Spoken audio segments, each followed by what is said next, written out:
I, Joseph Vijay, do swear in the name of God that I will not directly or indirectly communicate or reveal to any person any matter which shall be brought under my consideration or shall become known to me as Chief Minister for the state of Tamil Nadu. Wow. What you just heard right there, that was the exact climax of a massive, absolute game changer of a political shift that went down on May 10, 2026. Welcome to The Explainer, everyone. Today, we're diving deep into the 2026 political earthquake. We're talking about the moment cinema superstar Thalapathy Vijay completely rewrote the destiny of an entire state. We're going to break down the hard data, the wild timelines, and the behind-the-scenes coalition chess game that actually made this unprecedented rise a reality. So, let's get into it. Section 1. The 2026 Political Earthquake. You know, to really grasp the sheer magnitude of this moment, you have to understand the ground it was shaking. For decades, Tamil Nadu's political landscape was practically a locked fortress. But then, comes May 10, 2026, this wasn't just a regular win, it was the literal end of 6 uninterrupted decades of traditional Dravidian political dominance by the DMK and the AIA-DMK. Think about that, 60 years. The public essentially delivered a massive, undeniable anti-corruption, anti-dynasty mandate. They were just exhausted, honestly, by the usual establishment, and they were actively looking for an outsider. Someone who wasn't from the traditional political families who would actually listen to their frustrations. And all of that public frustration crystallized into just one number, 9. Because on that historic day, C. Joseph Vijay officially took the oath to become the 9th Chief Minister of Tamil Nadu. Section 2, a decade of silent prep. Okay, so how did we actually get here? Because to really understand this victory, we kind of have to unpack a pretty big mystery. I mean, I have to ask you, looking at the headlines, do you think this was just an overnight success? Like, did a famous actor really just wake up one morning, decide to leverage his massive fan base, and basically walk into the chief minister's office on a sudden whim? Well, the answer to that is a resounding no. Sure, the general public largely assumed this was some overnight celebrity win, but the reality was a highly methodical, 10-year silent preparation. It was this massive, under-the-radar exercise in grassroots data gathering. While all the other politicians were out there giving grand speeches, Vijay's team was quietly working on the ground, literally mapping out the political landscape years before anyone even realized he was playing the game. And the crazy part is, the clues were actually hidden right in plain sight. Long before his official political entry, there was this intense speculation around a mystery car associated with him. The license plate? TA7CM 2026. People were absolutely stunned when they finally noticed that. Was it just a coincidence, or a highly calculated move to plant the seed in the public's mind? He even subtly referenced this in his film Goat, which totally hinted at a master strategy that had been years in the making. Walking through his timeline really shows that progression. It actually all sparked back in 2013. His film Tamilaga faced massive backlash and sudden political roadblocks. The chief minister at the time, Jayalalitha, seemingly sensed his political ambitions and, well, tightened the screws. That's when Vijay realized that if he wanted to change the system, he had to actually enter the arena. But he went totally underground. Fast forward to 2021, and he famously rides a bicycle to the polling booth to vote. A brilliant, highly symbolic move channeling public anger over inflation. Then, February 2024, he officially launches his party, the Tamilaga Vettri Kazhagam, or TVK. And finally, 2026, he is sworn in as Chief Minister.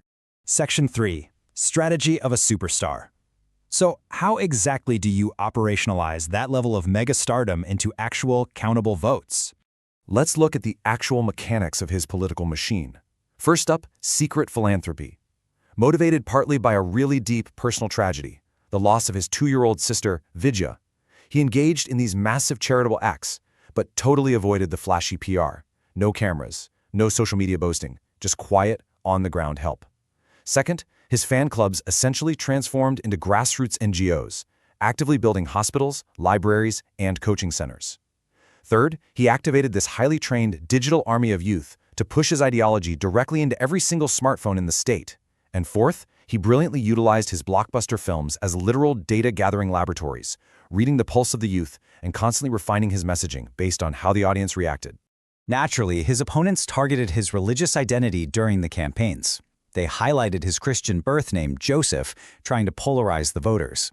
But Vijay rolled out a very specific counter-strategy. He made it a point to visit both Hindu temples and Islamic mosques, firmly declaring that his overriding identity was simply Tamil. By prioritizing this unified Tamil identity, he effectively diffused those attempts at religious polarization. It was a purely strategic move, and honestly, it resonated deeply with the electorate. Section 4. The coalition chess game. Now, winning votes is one thing, right? But securing actual power? That is an entirely different beast. This is where the tension hits its absolute peak. When the election results dropped on May 4th, 2026, TVK secured 108 seats. It was a massive, genuinely historic victory that instantly made them the single largest party. But there was a catch.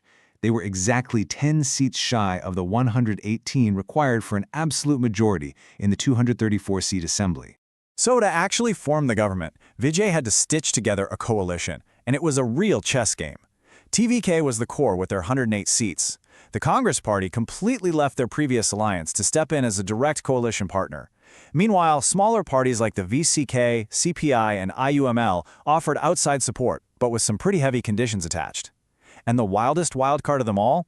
38 splinter MLAs from the rival AIA-DMK offered their support, but on the strict condition that they would absolutely not work with the Congress. Talk about a highly fragile balancing act. With these numbers finally in hand, Vijay staked his claim. But then, cue the suspense at the Lok Bhavan. The governor, Rajinder Arlikar, actually delayed the invitation. He wasn't entirely satisfied with just verbal claims of a majority. And to add a ticking clock to all this anxiety, the governor was scheduled to fly out to Kerala that exact evening. The clock is literally ticking, and the entire state is just holding its breath. What followed was a totally frantic 48-hour scramble. Step 1, secure that 108 baseline. Step 2, the governor demands hard proof. We're talking 118 physical, written signatures to prevent what could be a disastrous floor test.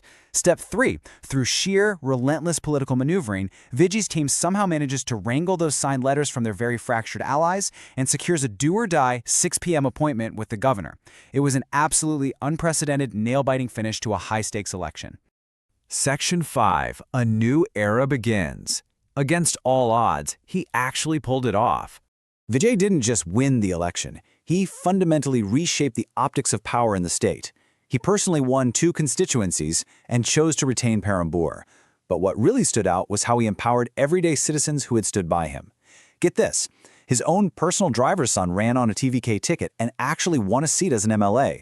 Actions exactly like that were completely by design, meant to cement his grounded, anti-establishment image as a true protector of the people, rather than just another out-of-touch political elite. And that right there was the core message that ultimately won over Tamil Nadu. When power meets compassion, an actor becomes a protector.